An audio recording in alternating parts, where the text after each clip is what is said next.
Hello, everyone, and welcome back to LivingYosh. Life has a way of testing every single one of us. Some struggles are obvious, others are completely invisible. Whether it's addiction, anxiety, grief, depression, or simply trying to find purpose, everyone is carrying something. People will often say the struggle is real. But what does that actually mean? Can struggle become our greatest teacher? Can pain become purpose? And how do you keep going when you feel like giving up? Today's guest has dedicated his life helping people answer all those questions through music, recovery, leadership, and storytelling. He's helping people realize that hope is always possible. I'm honored to welcome Jason to LivingYosh. Jason, thank you so much for being here today. Thanks, man. Thanks for having me. It's a pleasure. Yeah, it's cool to have you. First of all, I want to state how Recovery Unplugged helped me so much. Same. Yeah. Going through the group therapy was like a life changer, especially being alone. It's Yeah. like every day, not only meeting people, but understanding that you're not the only one going through struggles was huge for me. Like, I almost wish it didn't stop, but unfortunately, the program had to stop eventually. But I met some Right. really cool people and some very real people that And you put you things. did the virtual I programming? did the virtual, yeah. Right. Nice. So Yeah, it it's a put things great into program. perspective, and yeah, so I'm very thankful for everything Recovery Unplugged did for me. Good, man. I'm so happy to. I always love hearing, when somebody benefited from the help. And the music. The And the music is music, of awesome. course. Yeah, that's what got me. That's definitely what got me. So I mentioned in the introduction, the struggle is real. I hear that all the time. What does that saying mean to you? It's one of those things that you hear so often. It's like it becomes sort of noise. But when you really break it down, it's like everybody has it every single day. In my own life, I know, just today I'm going through struggles like every single day. But no matter what happens, I have to show up. I have to be there. I have to fulfill my obligations, and that doesn't mean just take what you're struggling with and like put it in a ball and throw it away. It means that, you work through the things, you learn how to cope with them. Like currently I'm going through, my mom is going through chemotherapy, stage 4 I'm very cancer. sorry. So, but she's actually, so, she's hopefully completed. She gets her final CT scan today. So we'll know more. And, it's one of those things that it was one of my biggest reservations in recovery. I was like, if anything happened to my mom or my wife, there's no way I'd be able to stay clean through it. And, I was able to, go down to Florida all the time and show up for her and be able to bring her to her appointments and just help her in any way that she needed. So, I think it's just knowing that just because you're going through hardships doesn't mean that there isn't stuff that you have to do. Yeah, I totally agree. Yeah, and Um, and for me, it's like I'm not one, fortunately, who like ever. I don't think I ever suffered from depression or anything like that. That's not something that I really had to deal with. So when I'm down and sad, like the people around me, it's evident. So my wife and my friends and everything when I'm going through it. It's hard for other people to see me when I'm struggling because I'm usually pretty chipper and pretty upbeat. So when things get me down, it's sort of, it affects other people. Gosh, you totally relate to me, man. Like that's why it was so hard. Like it's so hard for me to struggle because I'm just like you. Like I'm usually like making people happy. I'm usually laughing, and to lose that is like one of the hardest things because sometimes you don't even know if you're gonna ever get it back. Right. Yeah. And especially, like me and one of my best friends who currently is going something similar with his mom. And he is, as stoic of a man as they come, like grizzly tattooed guy, and I'm like, how you doing? He's like, dude, like, I don't know how to process, he's like, I'm an 80s kid, it's like, they didn't teach us how to process stuff when I was a kid. And we saw the Challenger explode. We're all crying. They're like, no, time to go back to class. It's like, it's a time when your feelings weren't really front and center. Yeah, no, it's just totally true. I wanted to ask you, do you think struggle is something we're supposed to escape or something we're supposed to grow through? Oh, I definitely believe that it's go through, and then I wouldn't say escape because I did that for many years, but I would say cope. Or I think coping with it is the issue. I think if you have something healthy, like if it's exercise or something that's therapeutic or cathartic, where it's not front and center in your mind, I believe to that, that's as much escape as I believe that is healthy. I think outside of that, if you're just avoiding it or covering it up, it's just gonna appear somewhere else. Are there any struggles that you're like, obviously no one ever wants to go through struggles. Are there any where you're just like, maybe I needed that. Maybe I need to go through that, either whether it's to become tougher or to get a better understanding of how life really works. I know for me, like I feel like it was a way to find out that I shouldn't be content with life. I was way too content. I needed to have Right. some struggle to wake up. Yeah. No, I 100% think that everything that I've gone through has made me a better something. My addiction lasted. I mean, I didn't get clean till I was 41 years old. So, it's like I went through a long time, making life extremely difficult for myself and not going anywhere. And, I wasn't a successful drug user. I had a choice. I could do drugs or I could do other things. I couldn't do both. Like when I was on drugs, that's the only thing that I could do. Only thing that I could focus on, only thing that I cared about. It was the only thing in my life. So it wasn't until I could get through that I'm able to do anything now. Getting clean at 41, and I had absolutely nothing. I had a couple of dollars to my name, maybe like Wow. $10, and I had went to treatment 20 times.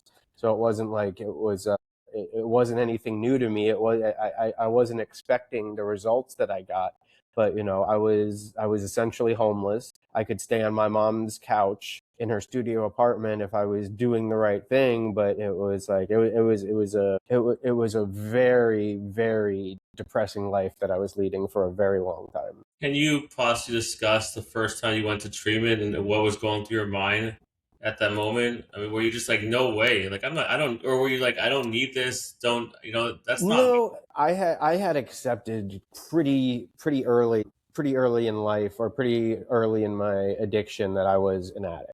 You know what I mean? I had no problem accepting that. I 100% knew that I was a drug addict. There was no, but I didn't really, I just didn't care. It was when I accepted it. What, So the first time that I went to treatment, it was, it wasn't anything, and it wasn't anywhere nice like Recovery Unplugged. I had gone to, and I don't say this to put the place down, because obviously I went, you know, dozens of times to a place called Bark in Broward County, which is Broward Addiction Recovery Center. It's a county-run facility, which is, it's what you get for a county-run facility. There's indigent beds. You have people who are just coming out of jail. You have a lot of people who don't want to be there.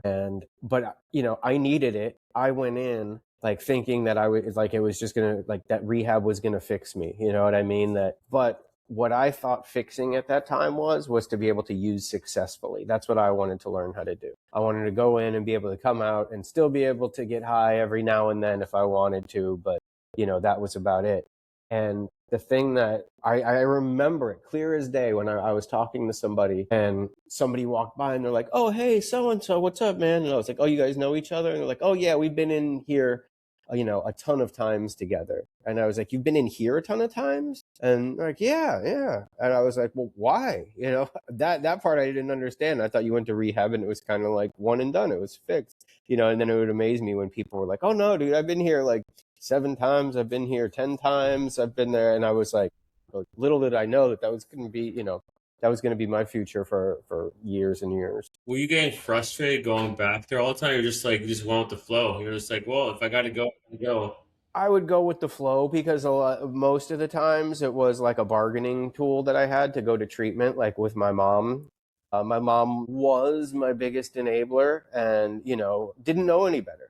It wasn't anything that she was doing wrong, or she didn't know she was doing anything wrong. But she would allow me to keep coming back to the house. She would keep giving me money to get high, because I was what they call, a low bottom addict. Is I had to get to the very bottom. I was nickel and diming. I was doing some grimy to get my drugs and stuff, and I'd beg, borrow, and steal from my mom all the time. And that was the thing. She'd be like, "If I give you this money, you need to go to treatment."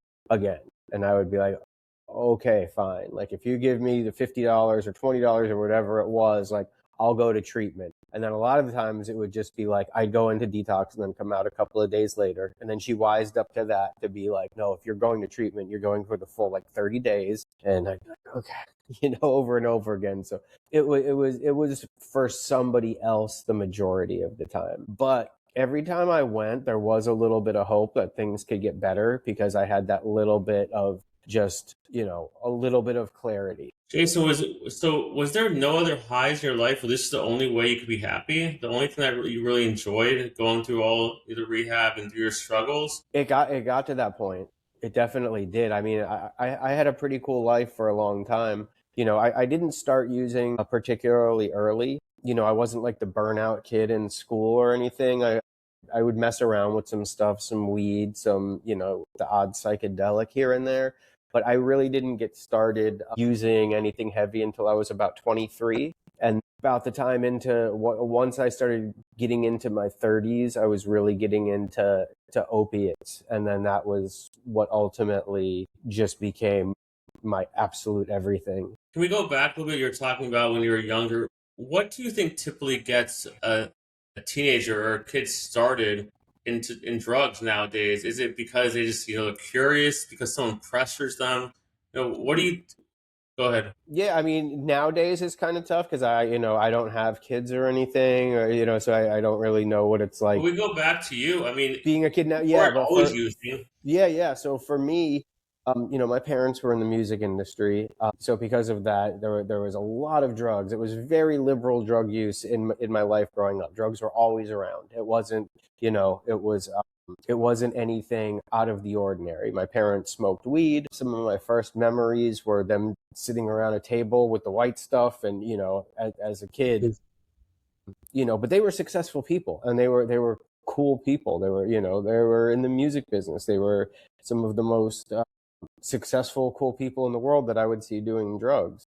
But it didn't appeal to me. Like it wasn't like, oh, I can't wait till I get older and do that. But there was like this, like other kids didn't understand the things that me and my cousins understood. Like, we would play like drug smuggler and stuff like that, and the way we played around with things, there was just a different understanding to it. And then there was a lot of like the burnout kids in school who didn't appeal to me. It wasn't like these kids are cool, it was like, but for most people that I know, it's just, drugs were around. If you hung out with these people, you were more likely to be around them and more likely to do them. And then once I kind of started, and I was curious as a kid, and I smoked a little bit and dabbled with that crowd a little bit, but it was a little too much for me. Like I wasn't, I think I smoked some really good weed when I was 12 or 13, and it was terrifying.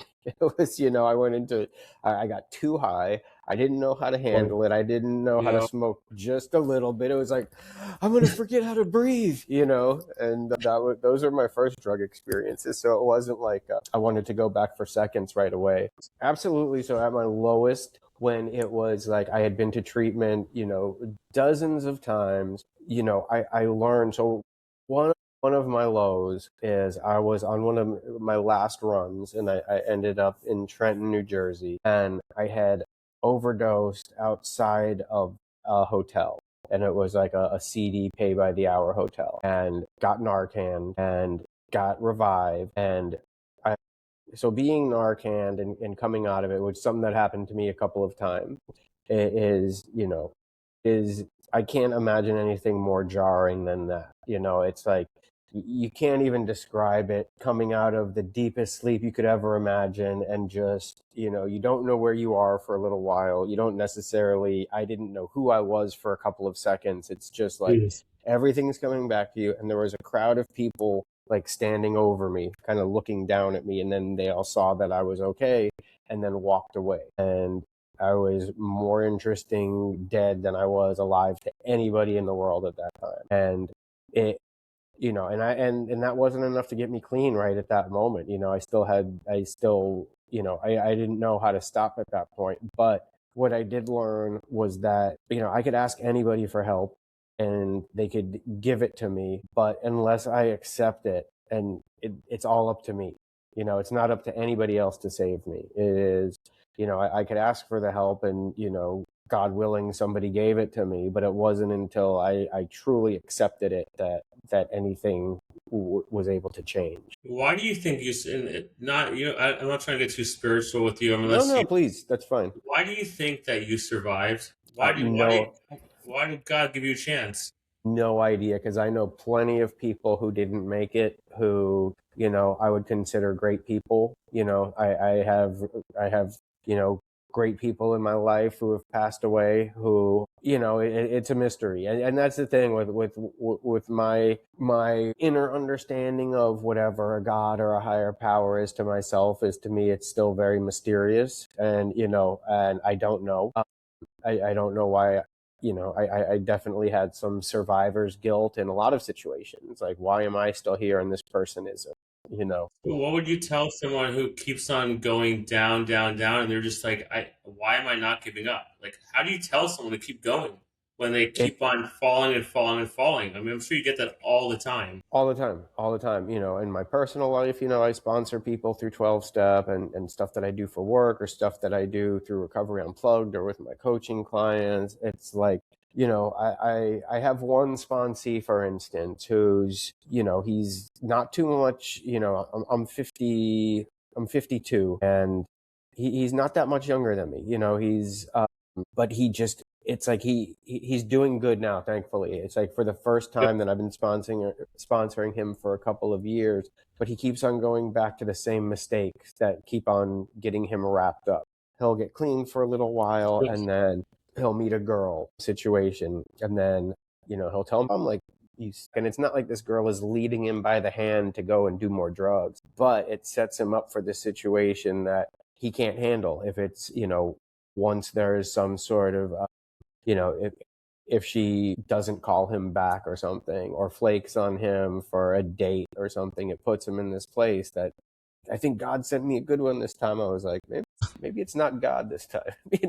Maybe it's the opposite. I feel like someone who hasn't been through it personally will not have the patience for people that keep on messing up. It's frustrating because all you want to do is help them, and they keep on messing up. But when you've been through it, you're just like, okay, it's gonna be okay, and it's okay to mess up again. But let's try again. Let's try again. My 12-step sponsor, who was my sponsor years before I got clean, there was never a judgment about it. It was just, he would say, like, you're an addict. These are the things that happen when you don't, set yourself up for the success. And then he'd be honest and be like, and you haven't been setting yourself up for the success, and then this is what happens. Oh yeah, yeah, absolutely. And it was easy for me all those times to blame somebody else. Like, it's because of this girl, or because of this job, or because of this, and this is the reason I'm doing it. But I think you finally have to get your head out of your ass long And enough man up. to realize, like, maybe I'm the common denominator here. So, what finally motivated you to get your life together? I think, honestly, Yosh, this time it was just, there was nothing to go back to. There was nothing attractive enough about what I was doing before to go back to it, because I had gotten to the point where, because I was mostly doing heroin and crack.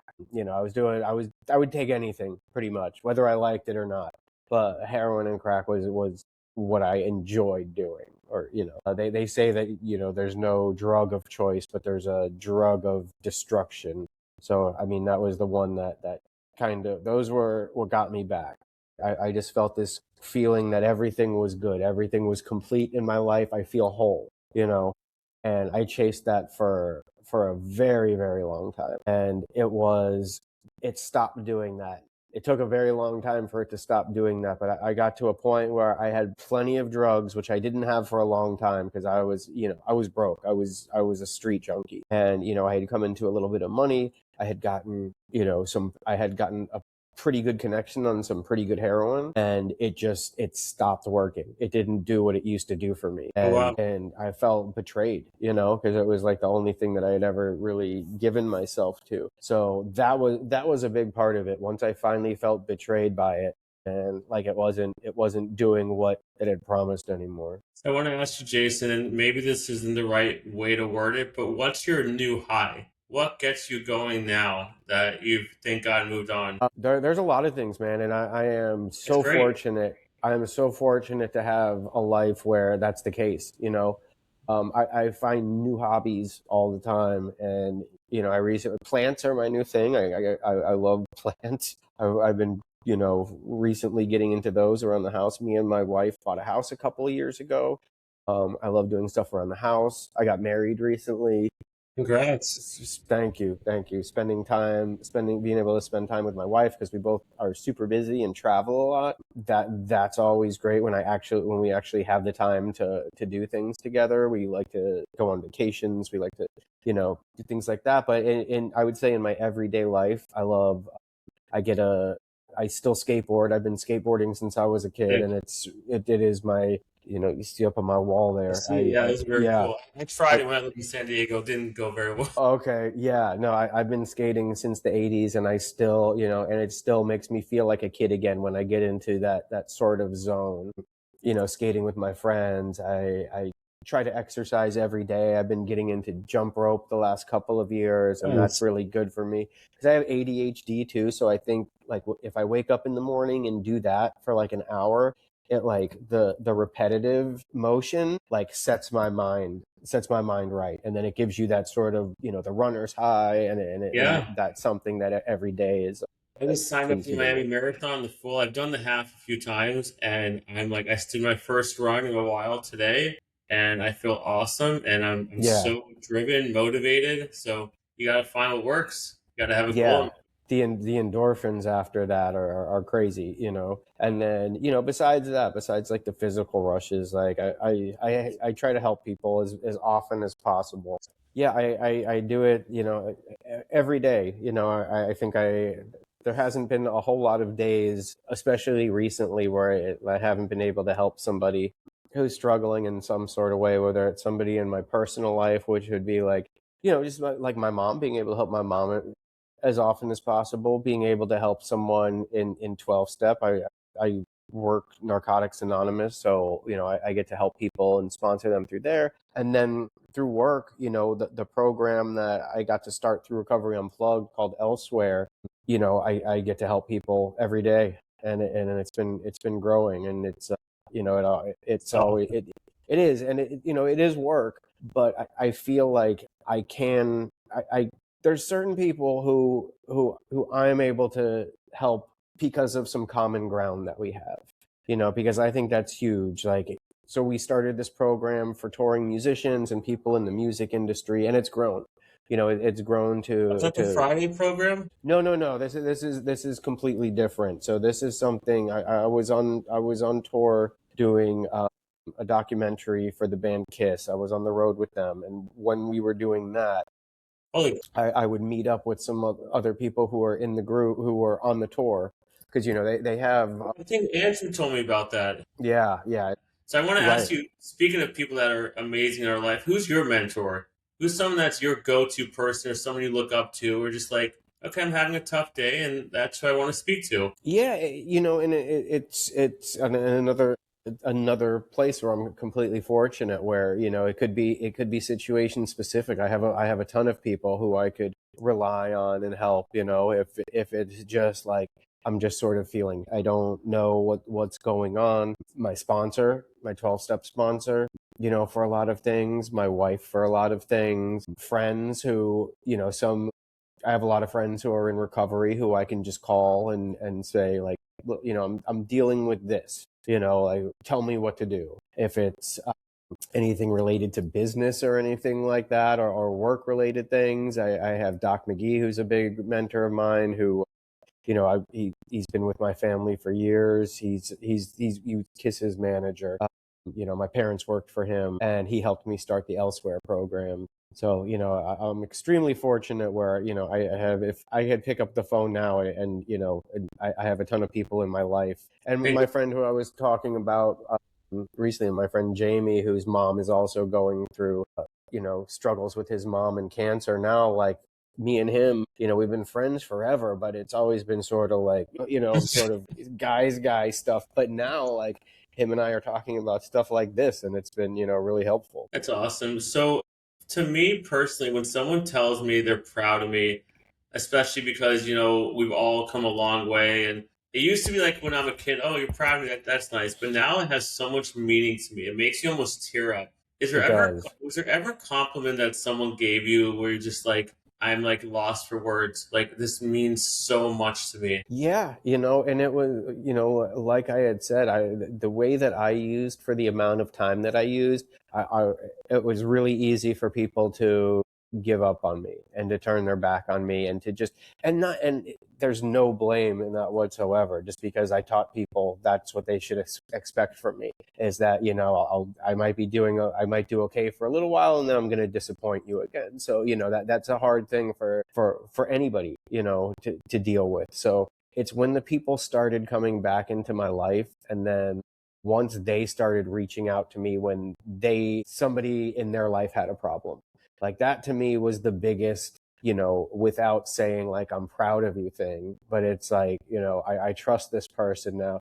And I mean, I had tons of friends who wouldn't let me in their house, who didn't want their children to see me. Like, it was that bad. And now, like, when people like that call me for help or for suggestions or anything like that, that means the world to me. Now that you've done so much, I know this is a pretty, I guess, deep question. Do you ever feel like I wish I could have those years back? Like it just pulls you down. Like I Oh could my do so God. much more.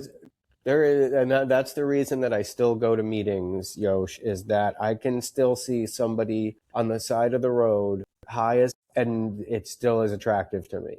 There's still, I have using dreams almost every night where I'm Yes. out there. But I mean, they're not like, the dreams are usually in like the dark places where it was like bad. It wasn't like the fun times. But oh man, there was, with my mom going through her chemo and cancer, she's prescribed oxys, which was one of the main things that got me started.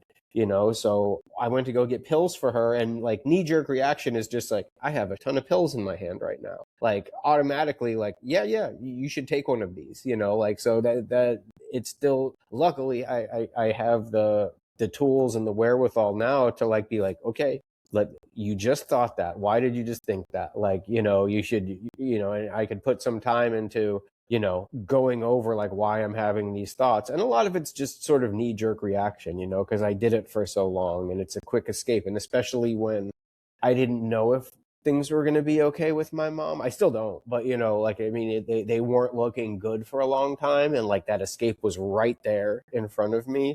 Like, of course my head goes there, but like now I know, like, to think about it, to see like, what is that really going to solve? Is this really going to help you? Like getting like a quick fix and throwing everything away? No, no, it won't. So I mean, I'm sure you get all the time people are just like, Jason, you don't understand, man. You're strong. You're different. I can't do this. What Hmm. do you say to someone? Because I'm sure you get that all the time. Like, I yeah, you do. do it. I can't. Yeah, and that's easy for someone to say when they see someone with 10 years, because I have 10 years clean now. Like when I was in treatment, thank you. When I was in treatment all those times, and people would bring in meetings and say like, I have 10 years clean, or I have 2 years clean, or I have 6 months clean. Like I could not relate one bit to this person. Like I need to know how to not get high the second I get out of treatment. Like, because anything else is just like a complete fairy tale. There's no, you can do that. That's great for you, but I can't stay clean for 10 years. Jason, why is it all or nothing for most people where they can't even so you can't even have a drink, you can't have anything because you just can't handle it. Like is it that tempting for people just it's literally all or nothing. That's a lot of it for me. Like I have a complete addictive personality, whether it's food, whether it's shopping, whether it's doom scrolling on my phone. Like I can't do anything in moderation. That's just not part of my What do you DNA. tell someone who's like, I just want one drink, what's the big deal? But because you know the person that it is a big deal. Right. It depends on the person, because there's some people I know who were physically addicted to drugs got through it, and now they can enjoy a glass of wine, or they smoke a little weed or something like that. So there's definitely people like that.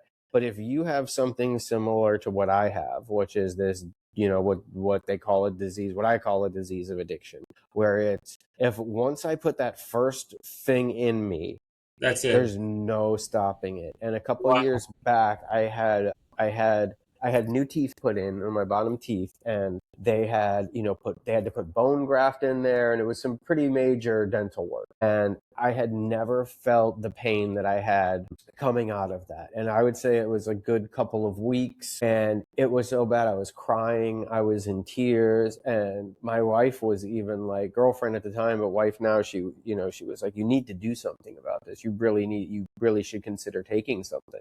So, I talked with my sponsor, I talked with other people in recovery about it. And then I came to the conclusion that, it might kill the pain right now, but the thing that scared me the most was how I was going to feel when the last pill was gone. Jeez. That terrified me enough to know where that, that day was going to come. If I was prescribed some pain medication and I took them all, when that last one was gone, then what? Then what was my mind going to tell me? Then what was I going to do? Would I call the doctor and say I needed more? And if he said no, then what was going to happen? Because now this thing inside me is, it's not to sound cheesy, but it's awakened now, like You're a now very the, strong person, my man, because I feel like it's almost like living on edge. Like one thing could just blow you up. Like I give you a lot of yeah, respect. That's very courageous of you.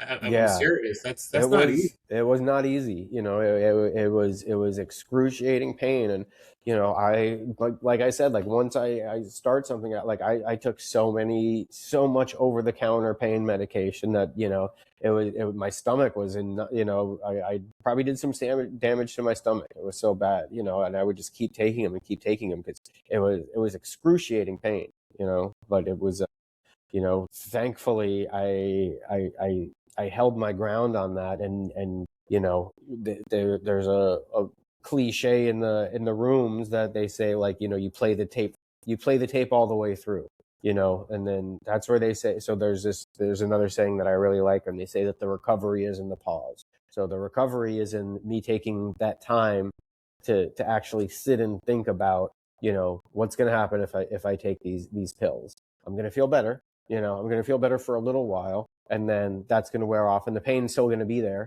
So, I got to sort of weigh out what's truly important there. Yeah, is it worth for a moment of pleasure? Is it worth it to ruin your whole life? Yeah, and that's the hard thing, man. It's like when it's not even like a moment of pleasure. It's just like the relief from pain. And, in the recovery world, they tell you not to be a martyr. Like if a doctor prescribes you medication and you're going for a procedure, like it's not considered a relapse. Most opinions would say like it's not a relapse if you're going through something like that. Wouldn't Yeah. have been a relapse for me to take what the doctor prescribed me, but it could have led to one. So I want to ask you a few more questions. First of Yeah, all, please. how has music saved your life? How is it your road to recovery, or how is it keeping you strong every day? Because I know obviously you're involved in Recovery Unplugged, where music is a big part of it. So how has it helped you on your everyday basis or on your recovery? Yeah, I mean, so for it's very easy for me to say because it's been, I had an amazing childhood because, my stepfather was a record producer and, did very well for himself. So it's like from any time I can remember, music has always been there. It's been, I was born and raised in recording studios. It was always around me. So I know that's what my parents did. So it's always been there. So it's always been part of my life, whether it was, once I was a confused teenager and didn't like, know who I was, and I started getting into like punk rock music and things like that. It was always such a huge part of my life and a huge part of my identity. And then, fast forward to when I was ready to get help, that this program called Music Cares, they help people who worked in the music industry, find help. So they paid for my treatment. I got a scholarship from Andrew okayed a scholarship. This is before I knew him, because my friend Naomi family friend, is my mom's best friend, who she worked in the music business with. She worked for Richie Supa, got me the scholarship into Recovery Unplugged, and then Music Cares paid for my sober living.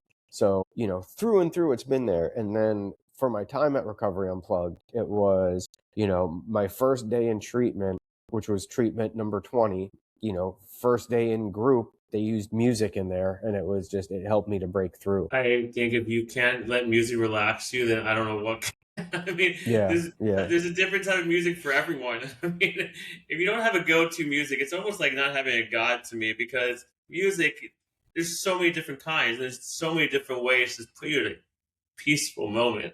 right, I mean, to right. me, ever since I went through what I went through, I used to not wear AirPods. I'm like, I don't know how people wear AirPods all the time. I actually carry them around with me wherever I go. When I'm having a tough moment, I just listen to music.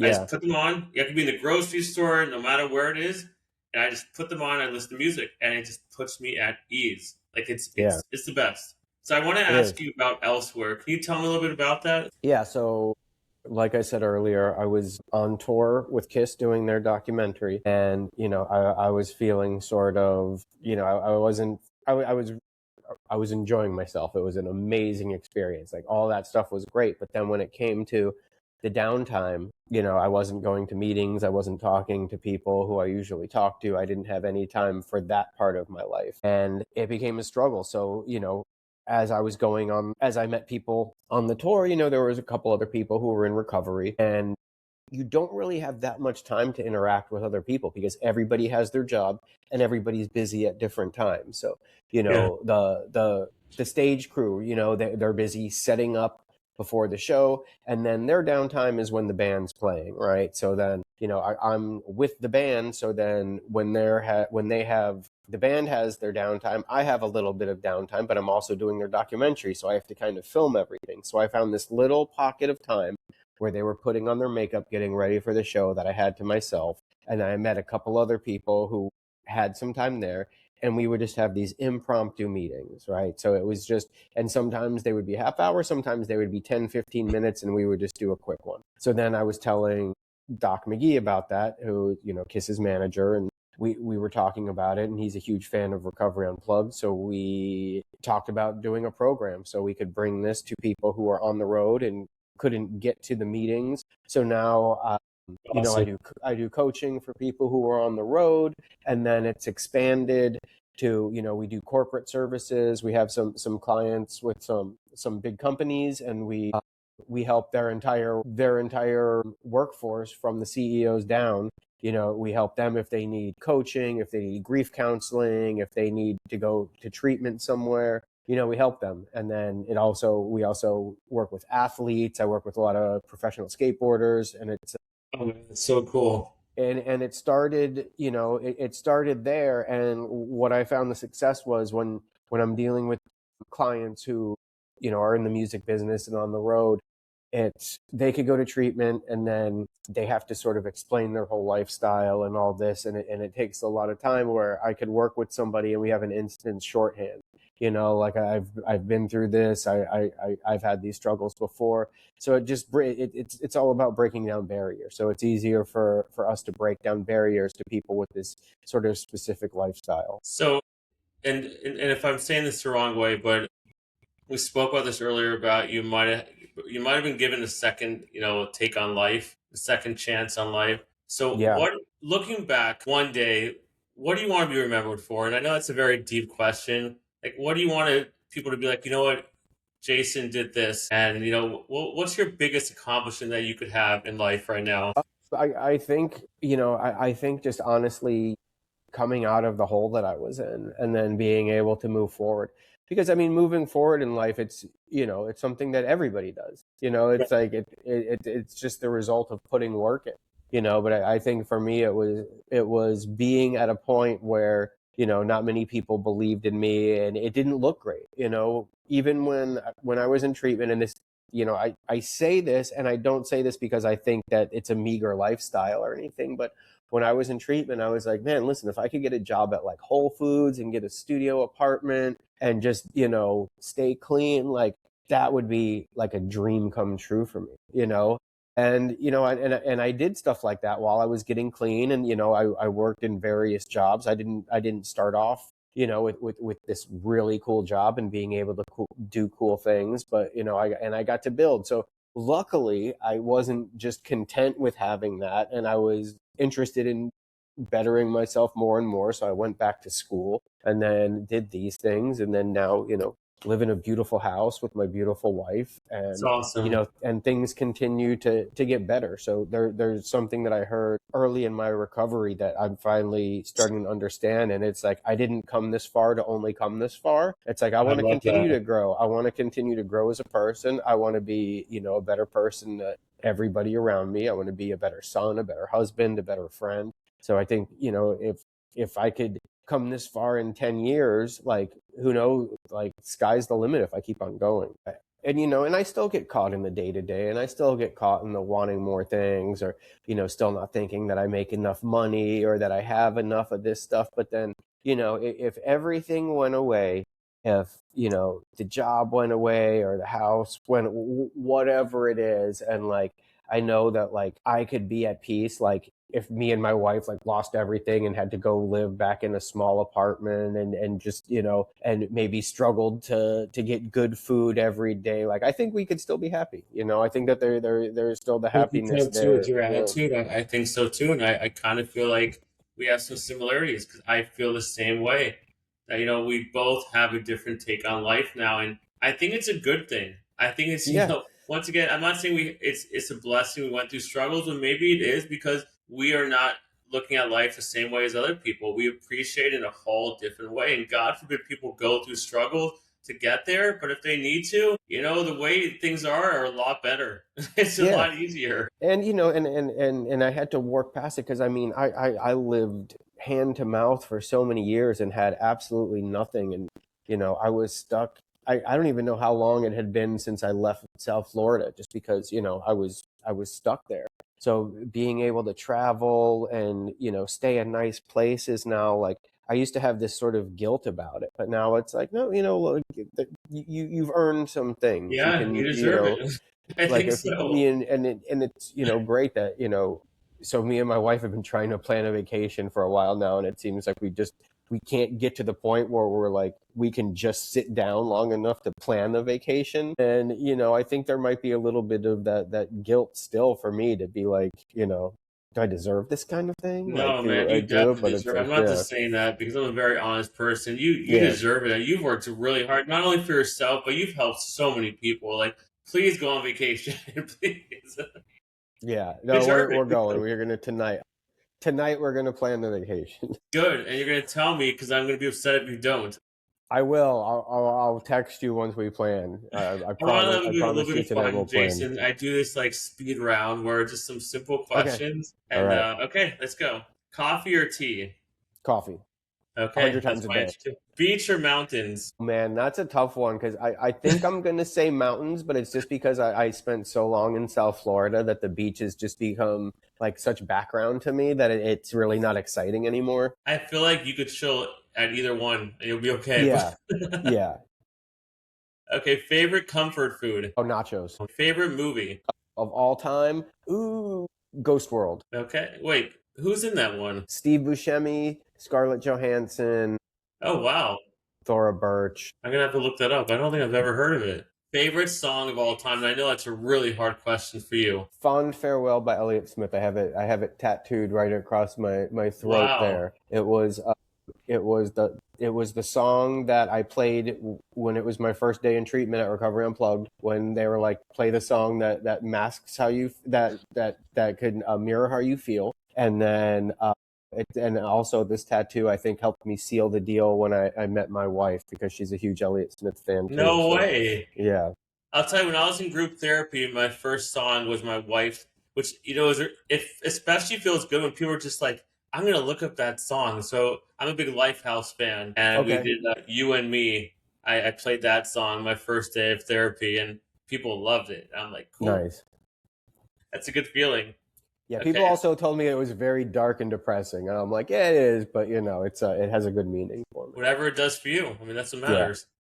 Morning or night? Night. Oh, no. I'm gonna take that back. Morning. I have since been clean. I've become, but it's still dark out, so it could be, depends how you look at it. But Look, I morning. get up at 5:30 every day, so Same here. I'm usually up by, I'm usually up by like 4. the day is night and the night is day for me. Right. So one word your friends would use to describe you. You could do two. It's fine. No. I think, if most people, like, I think I can make people laugh. So I think people would say that I'm funny. It's awesome. I love that. I kind of think I used to be funnier. I'm trying to get funny again. Yeah. But I think I got a little bit of humor in me. One word you hope people remember you by.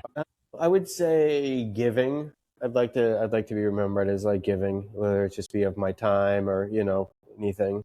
I think Sounds that's right based on what you do. pretty That makes important. sense. If you're alive and you can't pick the same song you picked earlier, even if it's Okay. tattooed on you, if your life had a theme song, what would it be? A theme song. If you want to change it to who would play you in a movie, you could go with that also. Okay, because I have that one on cue. So Okay. it is. Oh my God, what is his name? Hold on, I think it is Italian name.